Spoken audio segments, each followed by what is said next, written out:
Marketing Square. Bienvenue sur Marketing Square, le rendez-vous du gros marketing. Le gros, c'est un marketing qui sort des clous, qui se réinvente, qui se renouvelle. C'est aussi un mindset qui repose sur l'envie de se dépasser, de se détacher de ses opinions une bonne fois pour toutes et d'apprendre en continu. Si tu te reconnais dans cette description, que tu sois débutant ou expert, abonne-toi.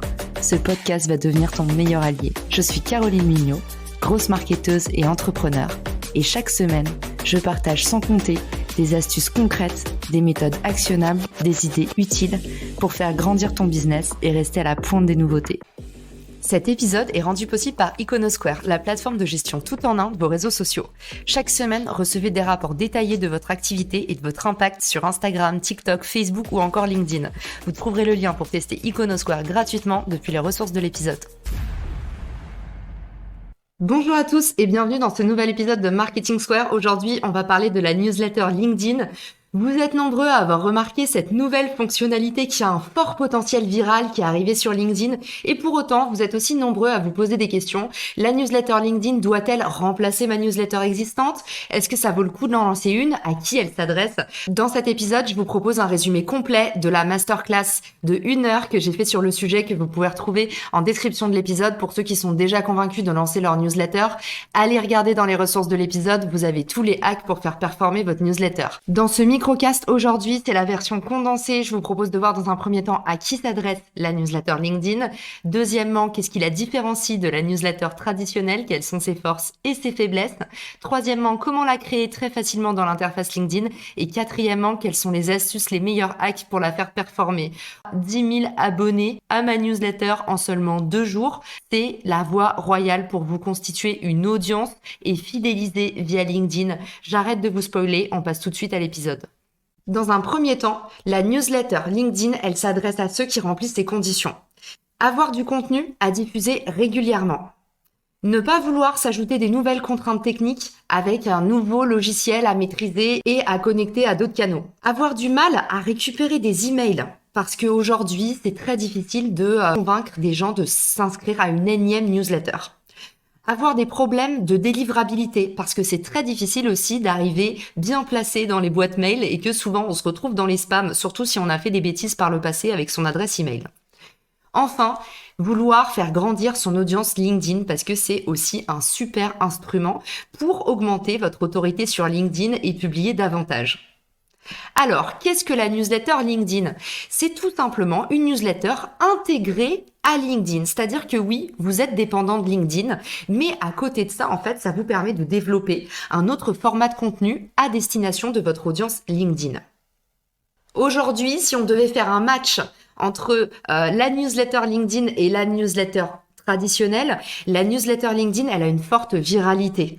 Tout simplement parce que la première fois que vous allez publier votre newsletter, ça va notifier tout votre réseau, à la fois vos connexions et vos abonnés. Et oui, ça paraît énorme, mais c'est bien ce que LinkedIn a confirmé. Il notifie absolument tout votre réseau lorsque vous publiez votre première newsletter. J'insiste, seulement la première newsletter.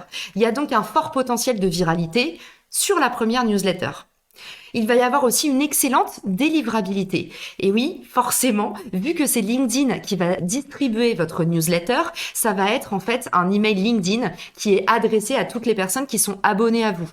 Le petit problème qu'il peut y avoir, c'est que certaines personnes vont moins consulter leur boîte mail qui est liée à LinkedIn que peut-être leur boîte mail quotidienne. Donc ça peut être un petit bémol. Mais en tout cas, il y a une excellente délivrabilité dans le sens où, en général, il y a beaucoup de personnes qui vont recevoir dans la boîte mail directement les emails LinkedIn. Ça passe jamais dans les spams. Facile à produire. Ça, c'est encore un point ultra positif. Honnêtement, vous allez voir, c'est l'équivalent d'écrire un article de blog. C'est ultra facile. La mise en forme est simplissime. Écrire une newsletter LinkedIn, ça va vous prendre vraiment littéralement de 20 minutes à 2 heures. C'est un format qui est multimédia, contrairement à d'autres formats LinkedIn qui sont un peu restrictifs. Ici, vous allez pouvoir coller des vidéos, coller des liens, mettre en avant par exemple des tweets. Vous avez la possibilité vraiment d'inclure d'autres formats, donc c'est un format très riche. Enfin, c'est très bon pour votre score SSI, puisque si vous avez écouté mon épisode sur le SSI, vous savez que pour faire grimper votre score SSI, il est important d'avoir quelques articles. Et pour autant, pour l'instant, tout le monde s'en foutait un peu des articles parce que il n'y a pas beaucoup de vues en général quand on publie son article, donc les gens vont pas forcément vers ce format. Les désavantages de la newsletter LinkedIn versus la newsletter traditionnelle, c'est qu'il y a peu de découvrabilité. Justement, en fait, les vues ne sont pas dingues quand vous allez partager vos newsletters. Alors, pas la première, vous l'avez compris, mais en tout cas, les partages d'après, c'est considéré justement comme des partages. Pour ceux qui ont écouté mon épisode sur le partage LinkedIn est une escroquerie, en fait, ces partages font en moyenne 70% de vues en moins. Donc, vous allez avoir peu de découvrabilité sur le cycle de vie normal de votre newsletter. À chaque fois que vous allez en publier une, vous allez voir que c'est assez difficile d'engager. Enfin, pas d'email. Et ça, c'est le vrai gros problème. Souvent, les gens se disent, mais du coup, je reste dépendant de LinkedIn. Et c'est vrai, vous récupérez pas des emails. Alors après, posez-vous la question aussi, est-ce que vous avez vraiment besoin des emails? Pourquoi? Parce que si au final, la vraie valeur de votre contenu, c'est d'arriver dans la boîte de réception au bon endroit et d'être consommé, ne vous faites pas un focus inutile sur le fait de vouloir des emails pour vouloir des emails. Je vois beaucoup d'infopreneurs qui m'ont dit mais on peut pas avoir des emails et je leur disais mais t'en fais quoi aujourd'hui de tes emails? Parfois pas grand chose. Donc voilà, faites attention aussi au vanity, aux métriques vanité. C'est bien d'avoir des emails, mais si aujourd'hui vous convertissez pas par email, faut peut-être vous poser des questions aussi et aller explorer d'autres canaux.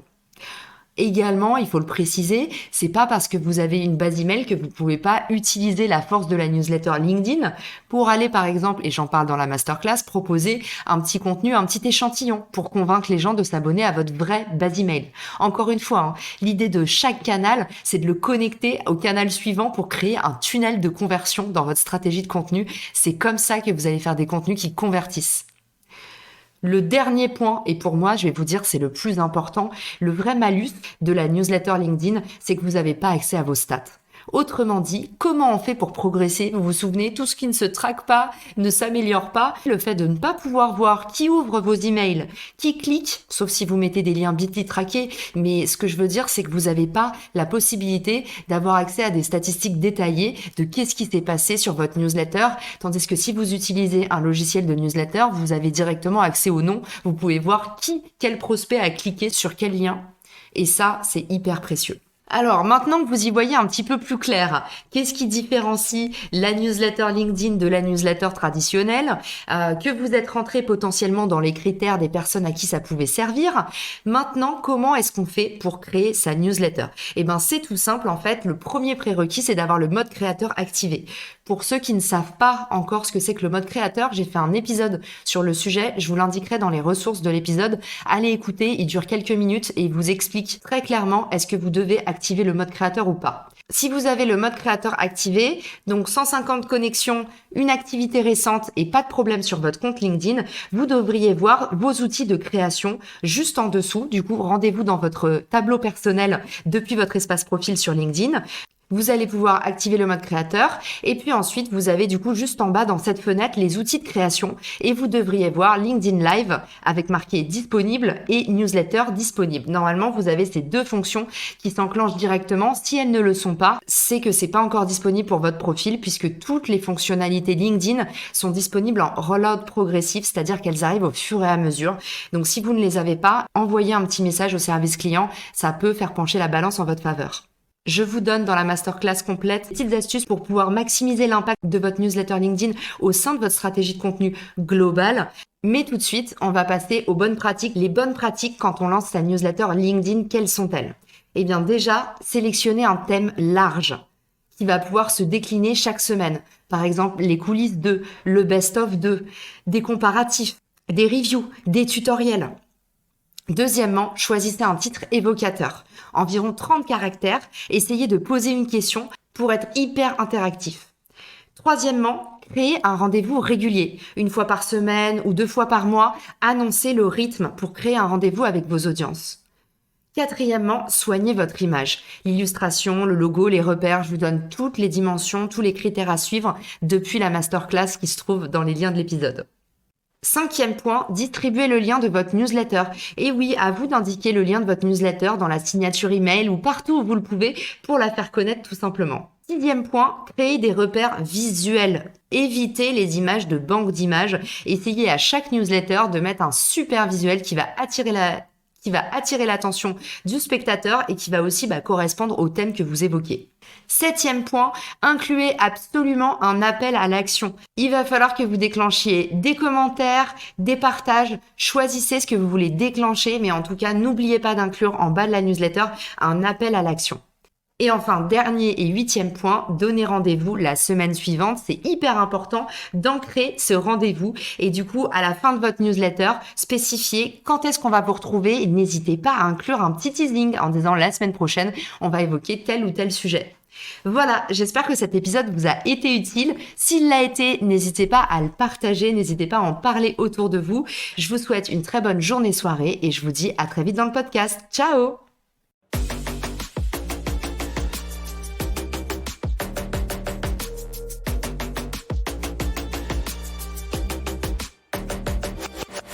Marketing Square.